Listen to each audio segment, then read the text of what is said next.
안녕하세요. 3년 연애 끝에 얼마 전 결혼을 했는데 결국 이혼을 결심한 30대 여성입니다. 저도 남들처럼 사랑하는 사람과 가정을 꾸리고 저랑 남편 반반씩 닮은 아이를 낳고 그렇게 평범한 가정을 꾸리고 싶었는데 인생이 참으로 쉽지가 않네요. 남들이 미리부터 시댁 식구들 만나봤자 좋을 거 없다고 해서 남편한테 프로포즈를 받고 나서야 시댁 식구를 만나기 시작했거든요. 그런데 생각해보면 그게 오히려 문제였나 싶기도 해요. 진작에 이상한 집구석인 걸 알았더라면 괜히 제 인생에서 3년이란 시간을 남편과 낭비할 이유도 없었을 테니까요. 남편하고는 지인의 소개로 만났어요. 다만 처음부터 남녀 사이로 연애나 결혼을 목적으로 두고 만났던 건 아니고 제가 당시 취미생활이 하나도 없어서 이것저것 시도를 해보는 중이었거든요. 그런데 지인 중 한 사람이 그 얘기를 듣더니 자기가 아는 사람이 사진을 정말 잘 찍는다면서 한번 그 사람한테 배워보는 게 어떻겠냐는 거예요. 그래서 얼떨결에 남편을 소개받았습니다. 하지만 솔직히 남편의 사진 실력은 제 기대 이하였어요. 못 찍는 건 아니었지만 우와 대단하다 소리가 나올 정도는 아니었거든요. 그런데 사진 실력과는 별개로 남편하고 말이 잘 통했어요. 소위 쿵짝이 잘 맞았다고 해야 할까요? 그래서 사진을 핑계로 남편이 저에게 먼저 데이트 신청을 했고 저는 못 이기는 척 그런 남편과 약속을 잡았죠. 그리고 2달 이후엔 정식으로 사귀는 사이가 되었고요. 사귀는 동안 서로 가족 이야기를 한다거나 그런 일은 거의 없었어요. 사실 남편이나 저나 직장 생활로 바쁘다 보니 일주일에 한두 번 보는 게 전부였고 그 시간도 그다지 긴 건 아니다 보니 서로에게 집중하기 바빴지. 그 외에 관한 것은 그다지 궁금해하지도 묻지도 않았거든요. 하지만 작년 늦가을 남편에게 프로포즈를 받으면서 처음 시부모님을 만나게 되었네요. 시부모님에 대한 첫인상은 솔직히 그다지 좋을 것도 나쁠 것도 없었습니다. 일단 제 스스로가 워낙에 긴장을 많이 했던 탓에 제가 어떻게 보일지 대답은 잘하고 있는 건지 그쪽으로만 신경이 쓰였거든요. 다만 어머님 아버님 2분 사이가 그다지 좋은 것 같지는 않대요. 그리고 역시나 제 예상대로 집에 돌아오는 길에 남편이 말하길 실은 아버님이 젊은 시절 어머님 속을 많이 썩이셨답니다. 사업도 3번이나 망하셨고 그 와중에 바람까지 펴서 어머님이 마음고생을 많이 하셨다는 거예요. 이미 다 지난 과거라며 별일 아니라는 듯 이야기를 하는 남편에게 차마 놀랐다는 반응을 보일 수가 없어 짐짓 저도 그렇구나 하고 아무렇지 않은 척은 했지만 솔직히 당황스러웠던 게 사실이에요. 아들은 결국 아버지를 닮게 돼 있다는 말도 생각나고 하지만 그때는 그래도 제 눈에 콩깍지가 씌어있기도 했고 그간 지켜본 남편은 절대 그럴 사람은 아니라는 믿음이 있었거든요. 그래서 당황스러웠던 마음도 잠시 이내 별일 없었던 듯 결혼 준비를 이어나갔죠. 상견례는 제가 시댁에 인사를 드리고 온 뒤 1달 반 만에 이루어졌습니다.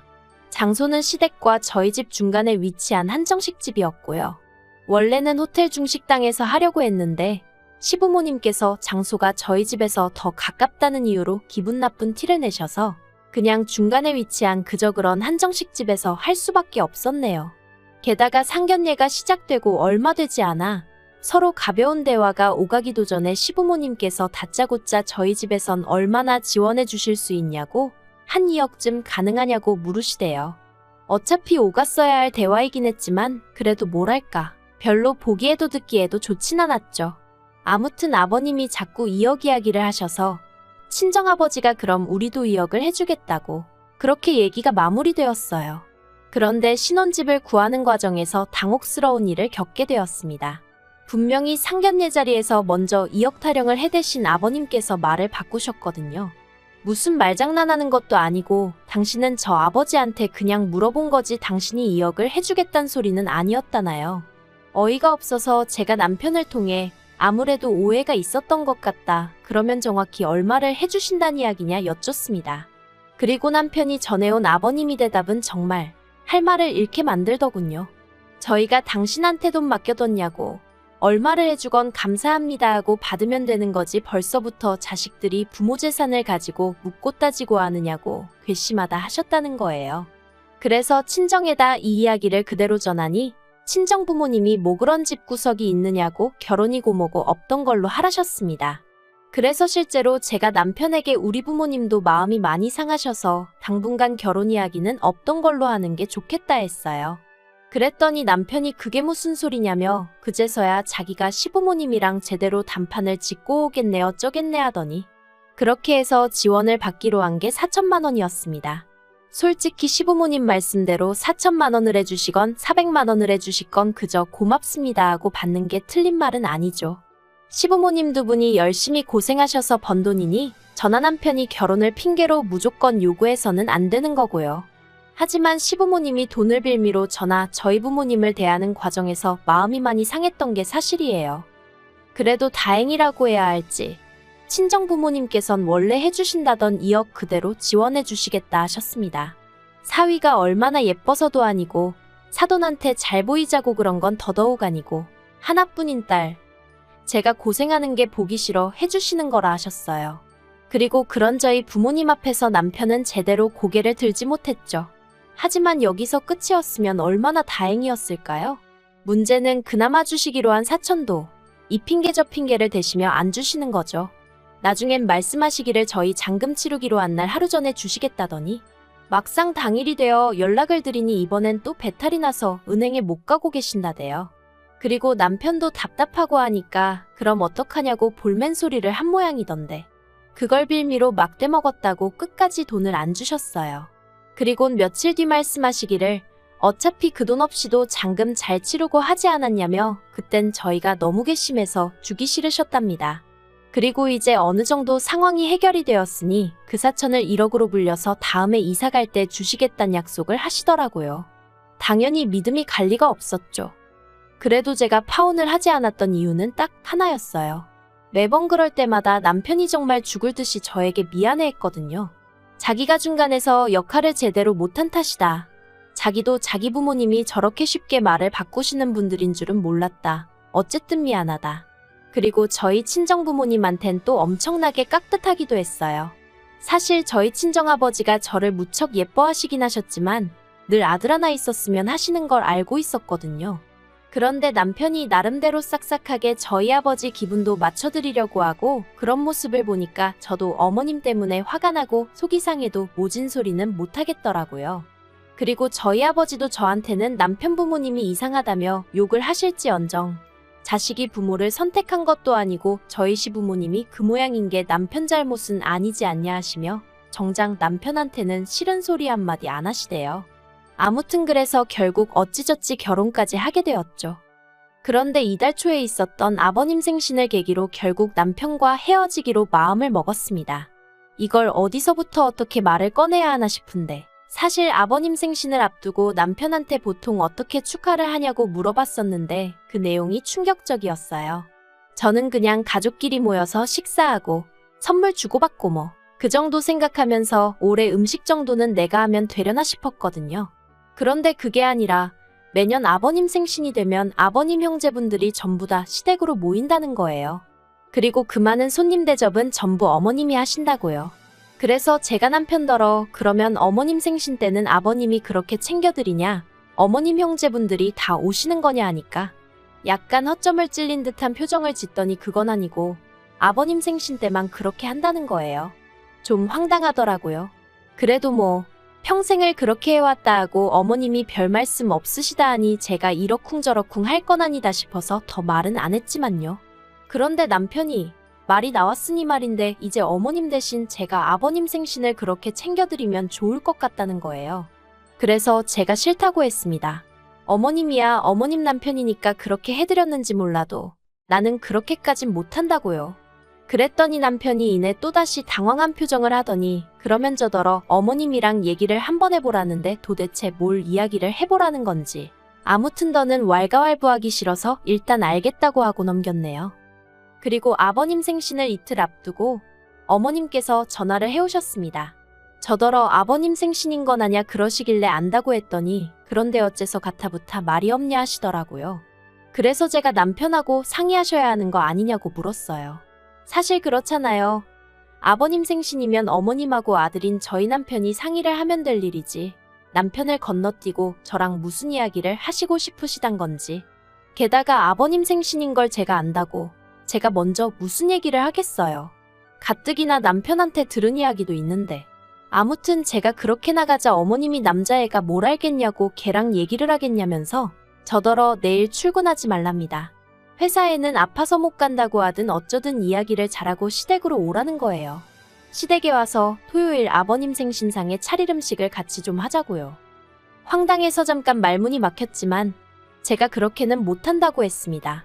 제 도움이 정말 필요하다 하시면 토요일 아침에 갈 수 있도록 노력은 해보겠지만 회사까지 빠져가면서 그렇게는 못한다고요. 그리고 문득 든 생각이 정 도움이 필요하시면 남편한테 얘기해보시라고 했어요. 남편이야말로 자기 아버지 생신인데 어머님이 그 정도로 도움이 필요하다시면 연차라도 내야 하지 않겠냐고요. 그랬더니 어머님이 뜬금없이 저더러 친정에서 그렇게 배웠냐입니다. 친정까지 들먹이시는데 저라고 좋은 소리가 나갔겠어요? 그래서 저희 친정에선 부모님 생일상 때문에 자식더러 회사 못 가게 하는 적이 없어서 배우고 말고 할 게 없었다고 했죠. 그리고 결국 이튿날 저는 시댁 대신 회사에 갔어요. 그랬더니 남편도 서운한 티를 팍팍 내더라고요. 점심시간에 통화를 하는데 자기가 어머님이랑 통화를 했는데 혼자 음식하시느라 정신이 없으시더라. 날도 더운데 정말 고생하시는 것 같다. 제가 도와드렸으면 정말 좋아하셨을 거다. 듣다가 너무 짜증이 나서 제가 남편더러 그러니까 당신이 총대 메고 나서서 이런 거 이제 하지 말자고 말씀드리라고. 무슨 형제분들까지 다 불러서 생신 축하를 받으시냐고. 어머니 고생하시는 거 안 보이냐고. 아들로서 그 정도 말은 할 수 있지 않냐 했어요. 그랬더니 남편이 제가 자기 아버지를 몰라서 그렇다면서. 모르긴 뭘 몰라. 자기가 사업 망하고 바람피고 어머님한테 개차반이라고 다 말해줘 놓고. 물론 그 소리를 입 밖으로 내진 않았지만요. 그리고 아버님 생신당일이었어요. 1시부터 점심 식사라고 하셨지만 그래도 혼자 고생하셨다는 말이 마음에 걸려서 오전 10시쯤 시댁에 도착을 했어요. 그랬더니 어머님이 뭐 이렇게 일찍씩이나 왔냐면서 한껏 빈정거리시대요. 거기서 저도 마음이 많이 상했죠. 그런데 뒤이어 느지막이 기상하신 아버님께서 저를 보시곤 내년부턴 군소리 말고 네가 차려라 하시는 거예요. 그래서 제가 남편을 쳐다봤습니다. 내심 남편이 무슨 말이라도 해주길 바랬거든요. 어제 서로 나눈 얘기도 있었으니까요. 그런데 남편이 자긴 아무것도 모른다는 식으로 먼 산만 보고 있는 게 아니겠어요? 어이가 없어서 아버님한테 저는 못한다고 했습니다.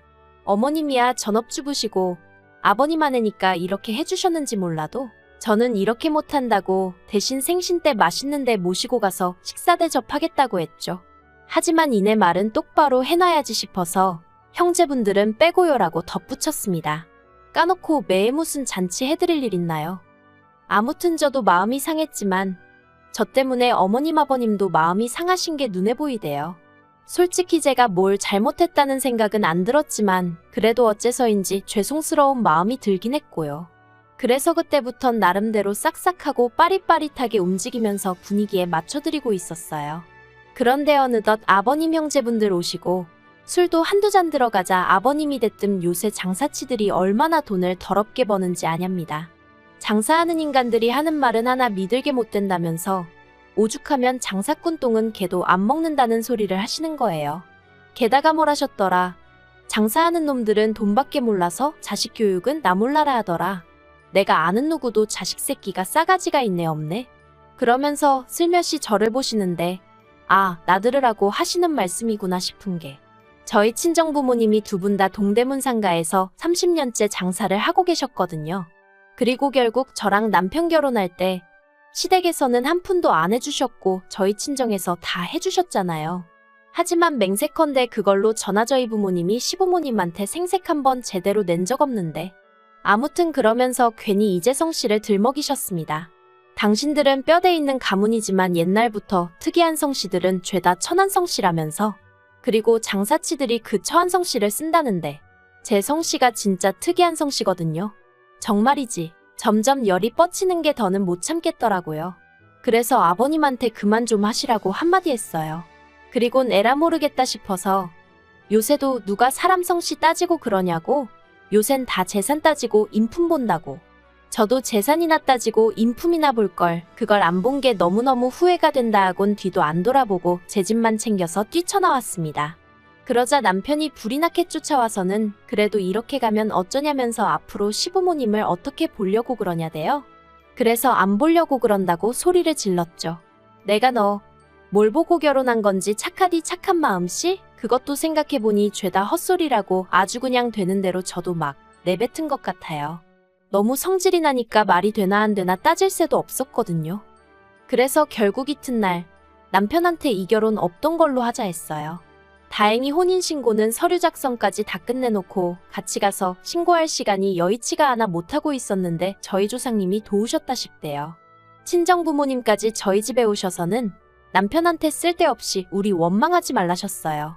그리고 시부모님한테도 전화하셔서 장사치니 뭐니 이상한 소리 하지 말고 나이가 많은 것도 아닌데 어디 가서 돈이라도 벌라고 아들 하나 장가 보내면서 부모가 돼서는 쪽팔리지도 않았냐고 한마디 하셨다네요. 진짜 양반 집구석이면 이런 경우 없는 짓거리 하겠냐면서요. 그리고는 뭐 결국 아버님하고 저희 친정아버지하고 서로 쌍욕하시면서 싸우신 것 같은데 저희 친정아버지 표정이 밝으신 걸로 봐서는 제가 걱정할 일은 없는 것 같습니다. 아무튼 이렇게 몇 달 만에 결혼 생활 종치고 나니까 여러 가지로 회의감도 들고 사람들 보기도 민망스럽고 정신이 없네요. 시간이 좀 걸리긴 하겠지만 그래도 더 깊은 수렁으로 빠지기 전에 발을 뺐다는 사실을 떠올리며 힘내서 이 시간도 견뎌봐야겠죠.